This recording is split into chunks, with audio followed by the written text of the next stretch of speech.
आदमी सड़क के किनारे बैठा भीख मांग रहा था। उसे सब कुछ पहले की तरह ही सामान्य लग रहा था, लेकिन तभी कुछ ऐसा हुआ जिसने उसकी जिंदगी बदल दी। अचानक एक तेज रफ्तार कार ने उसके साथी को जोरदार टक्कर मार दी।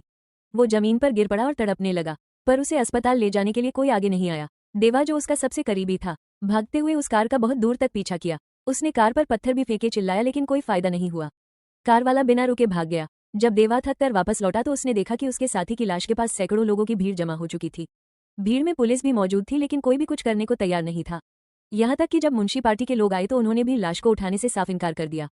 उसी पल देवा ने एक बड़ा फैसला लिया। उसने तय कर लिया कि अब वो भीख नहीं मांगेगा, अब वो काम करके इस नर्क से बाहर निकलेगा। लेकिन यह उतना आसान नहीं था। बचपन में जब उसकी माँ का एक्सीडेंट हुआ था, तभी से उसने भीख मांगकर ही गुजारा किया था, पर कोई काम करने की समझ नहीं थी। फिर भी शायद ऊपर वाले ने उसकी सुन ली। एक रात जब वो मंदिर के पीछे बैठा बातें कर रहा था, तभी वहां कुछ अमीर लोग आए। उन्होंने उसे गौर से देखा और कहा, काम करना चाहते हो? चलो हमारे साथ। देवा के लिए ये किसी सपने जैसा था। वो कार में बैठा और पहली बार उसे महसूस हुआ कि शायद उसकी जिंदगी बदलने वाली है। लेकिन उसे यह नहीं पता था कि जो रास्ता उसने चुना है वो उसे कितनी बड़ी मुसीबत में डालने वाला है। जब वो अमीर लोग उसे अपने ठिकाने पर लेकर गए तो वहां पहले से ही उसके जैसे 3 और भिखारी थे, जिन्हें एक कमरे में बंद करके रखा गया था। अब देवा समझ चुका था कि यह लोग कौन है, और उसने जो सपना देखा था वो अब एक डरावनी हकीकत में बदल चुका।